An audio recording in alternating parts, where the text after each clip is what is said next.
입니다. 2장 20절에서 23절까지 한 목소리로 읽겠습니다.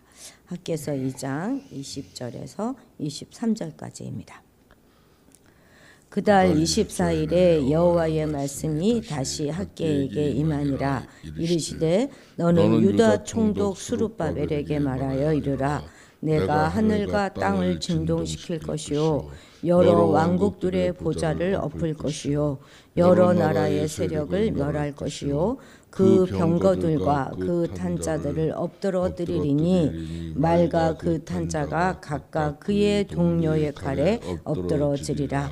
만군의 여호와가 말하노라. 스알디엘의 아들 내 종 수룹바벨아, 여호와가 말하노라. 그날에 내가 너를 세우고 너를 인장으로 삼으리니 이는 내가 너를 택하였음이니라. 만군의 여호와의 말이니라 하시니라.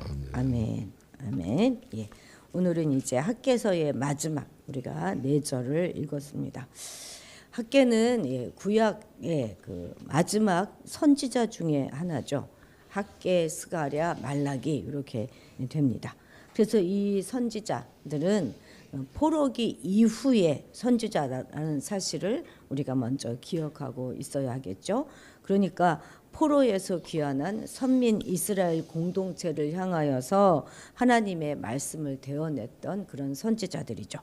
학개 선지자는 이제 1차 포로 귀환을 주도하였던 수룹바벨 그리고 여호수아와 함께 활동하였어요. 이 시기에 함께 활동했던 이제 그 선지자가 스가랴 선지자이죠. 자, 학개가 하나님으로부터 받았던 4편의 메시지인가, 4편의 설교로 4편의 예언의 말씀으로 구성되어져 있는데 말씀을 받았던 그 날짜가 정확하게 기록되어 있다 하는 것이 가장 큰 특징이죠. 그래서 그 날짜를 보면 약 4개월 동안 활동했던 그런 선지자임을 우리가 알 수 있습니다. 그래서 다리오 왕 2년 몇째 달 며칠에 하는 그 날짜 공식과 함께 여호와 하나님의 말씀이 학개 선지자 학개에게 임하니라라는 그 말씀이 거의 공식처럼 이렇게 사용되고 있습니다. 자, 첫 번째 말씀은 언제였습니까? 다리오 왕 2년 6째 날 초하루 6월 1일 날 임하셨던 말씀인데 그 말씀을 학개는 누구에게? 수룹바벨과 여호수아에게 전했습니다. 성전 재건 공사는 16년이나 그냥 방치되고 있었고 백성들은 저마다 자기들의 삶에 그냥 몰두하고 있었던 그 시점에서 다시 공사를 재개할 것을 명령하셨죠.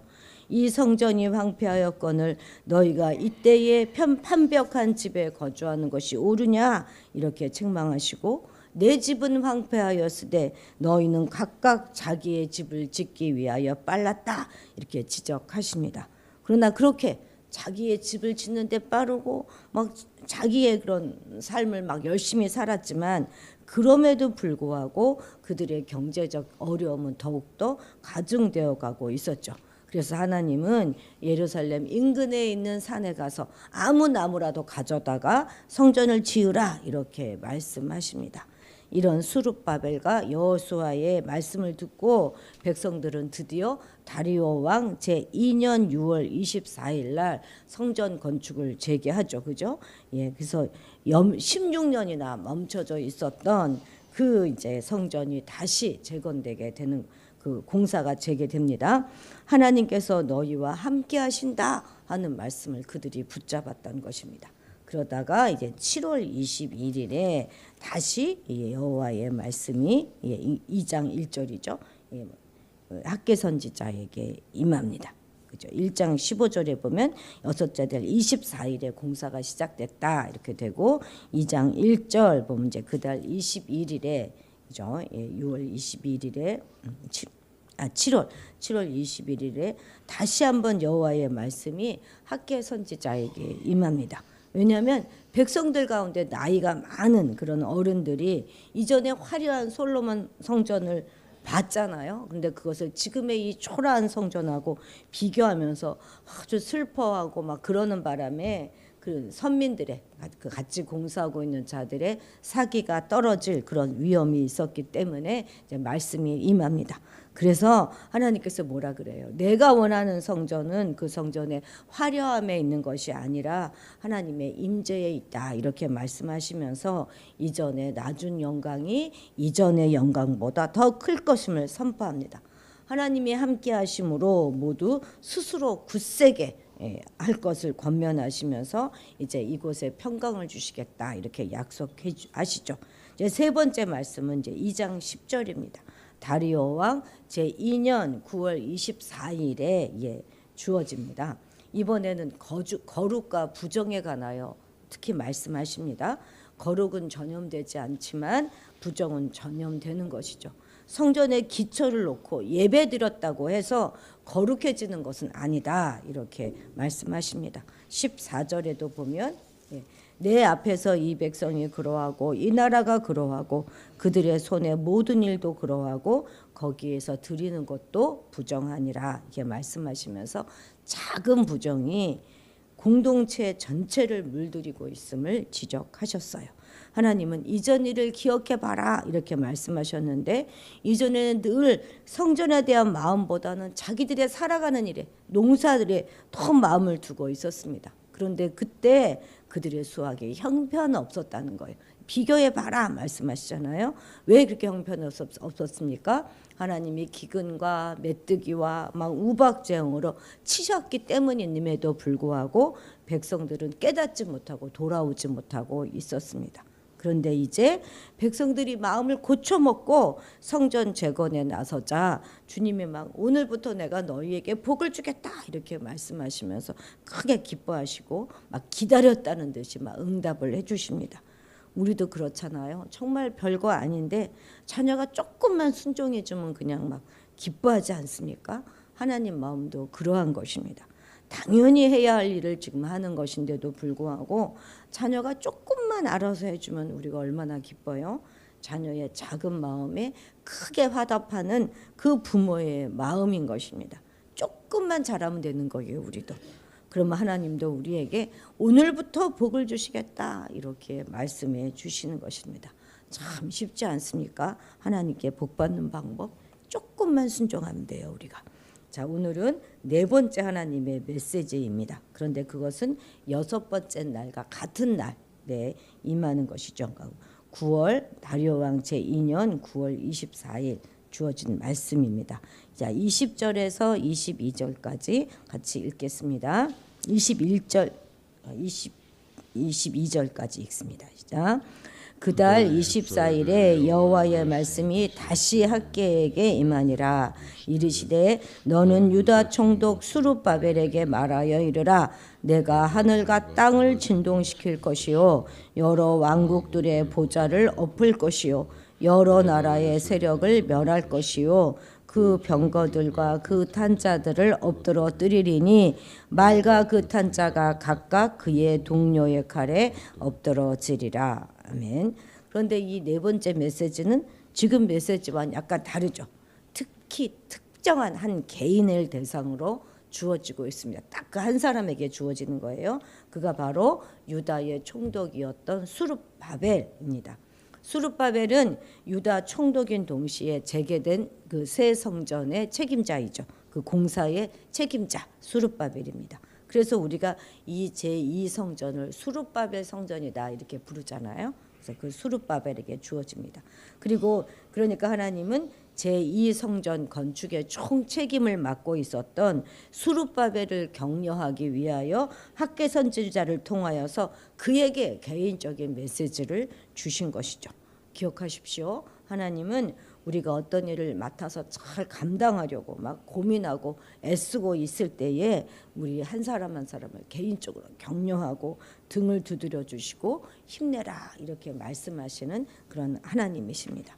그런데 이제 21절, 22절 요 말씀은 앞에서 나온 6, 7절 말씀과 거의 같은 말씀이에요. 거의 같은 말씀으로 열국에 대한 심판을 예고하시는 것입니다.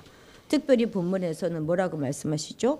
말과 그 탄자가 각각 그의 동료의 칼에 엎드러지리라 이렇게 말씀하세요. 말과 그 탄 자는 군인들 말하는 거겠죠. 그죠? 그런 자들이 다 그의 동료의 칼, 뭐 적이 아니라 그의 동료의 칼에 엎드러지리라 이렇게 말씀하시는데, 이는 하나님께서 여러 나라의 그런 세력 간에 서로 물고 무는 싸움을 통해서 그들을 심판하실 것이다 하는 말씀을 하고 계시는 거예요.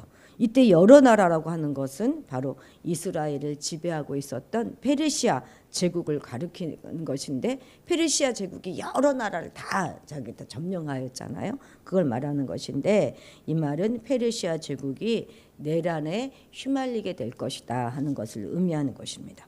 정말로 페르시아는 막 내란에 굉장히 이게 휘말리게 되는데, 이 일 후에 내란을 평정한 자가 바로 다름 아닌 이 다리오 왕, 성전 재건을 적극적으로 조력한 다리오 왕인 것입니다. 지금 하나님께서는 이스라엘의 성전 건축이 이제 앞으로는 순탄케 될 것임을 지금 알려주면서 그를 격려하시는 것이죠. 사실 처음에 성전 건축을 중지할 수밖에 없었던 가장 중요한 요인 중에 하나가 고레스의 계승자였었던 캄비세스 2세, 그가 성전 건축을 불허했기 때문입니다. 고레스는 바사 제국을 처음에 딱 건설한 이후에 속국들에게 관용 정책을 베풀었다고 했잖아요. 그래서 막 자치를 막 허용해 주었단 말이죠. 그런데 캄비세스는 이제 정권이 안정되자 속국에 대한 자치권을 상당 부분 다 회수해 버려요. 그리고 중앙 집권적인 통치를 하였습니다. 그 와중에 이스라엘의 성전 건축도 지연될 수밖에 없었던 것이죠. 근데 이제 캄비세스가 왕이 되어서 애굽 공주에게 청혼을 하였습니다. 근데 애굽에서 이것을 받아들여서 공주를 페르시아로 시집을 보내는 척하면서 그 공주의 하녀를 보낸 거예요. 무슨 말입니까? 너에게는 이 하녀가 어울려 하면서 조롱을 하고 하녀를 보낸 것이죠. 캄비세스가 얼마나 화가 났겠습니까? 그래서 군대를 총동원해가지고 애굽으로 쳐들어갑니다. 근데 페르시아에서 애굽까지 거리가 얼마나 멀어요. 우리가 지도 머릿속에 떠오르시죠. 그래서 가다가 막 군인들 죽고 막 병도 걸리고 뭐 먹을 것도 없고 목도 마르고 물도 없고 막 어려움을 막 겪습니다. 뿐만 아니라 애굽에 도착하기도 전에 본국에서 막 반란이 일어났다는 그런 소식이 당도합니다. 그래서 이제 애굽은 가지도 못하고 말을 탁 돌려서 고국으로 돌아오려고 하는데, 이때 캄비세스가 보니 군인들이 다 지쳐 있는 거예요. 그래서 용기를 북돋아 주려고 칼을 딱 빼들어갖고 호기 있게 출발 이렇게 외치고 난 다음에 이 칼을 막 멋있게 팍 이렇게 꽂는데 그만 자기 다리를 찌른 거예요. 그래서 고국에는 돌아가지도 못하고 파상풍에 걸려서 죽게 됩니다. 그 후에 이런 모든 평정을 다 이제 하고 나라를 평정하고 즉위한 다리오 왕은 즉위하자마자 다시 혼란한 제국의 안정을 위하여서 속국들의 자치권을 허용하면서 그들을 달랠 수밖에 없었던 것이죠. 그렇잖아요. 왕이 딱 죽고 났으니까 막 반란이 다 나라에서 일어날 수 있잖아요. 각 나라에서. 이러한 이유로 다리오는 다시 이스라엘에 대하여서도 고레스의 칙령에 근거하여서 다시금 성전 건축을 허용할 수밖에 없었던 것이죠. 그러니까 지금 이 본문의 말씀은 하나님께서 페르시아 정국을 혼란케 하여서 이스라엘의 성전 건축이 순탄하도록 내가 돕겠다 하는 그런 의미의 말씀인 것이죠. 이처럼 우리 하나님은 사명을 주시되 그와 함께 그것을 감당할 수 있도록 힘과 능력을 주실 뿐만 아니라 친히 도우시면서 그 모든 그 상황의 모든 조건들을 조성해 주시는 것입니다. 그래서 이를 믿는 믿음의 사람들은 힘들고 어려워 보여도 사명도 축복인 줄 알고 이를 감사함으로 받을 수 있는 것이죠. 그래서 우리 성도는 하나님께서 어떤 일을 맡기시든지 결코 염려하거나 두려워하지 말고 오직 하나님을 믿고 하나님의 일에 충성해야 하는 것입니다. 맡은 자에게 구할 것은 오직 충성이고 그 이후에 또 그 외의 모든 일들은 다 하나님께서 책임이신다 하는 것을 믿어 의심치 마시기 바랍니다. 자, 이제 마지막 절 23절 같이 읽겠습니다. 만군의 여호와가 말하노라. 스알디엘의 아들 내 종 수룹바벨아, 여호와가 말하노라. 그날에 내가 너를 세우고 너를 인장으로 삼으리니 이는 내가 너를 택하였음이니라. 만군의 여호와의 말이니라 하시니라. 아멘. 이 말을 전해들은 수룹바벨은 얼마나 감동이었겠습니까? 그죠? 다윗 왕가의 손에서 빼어냈던 그 인장 반지를 내가 다시 찾아서 너에게 넘겨주겠다 이렇게 말씀하시잖아요.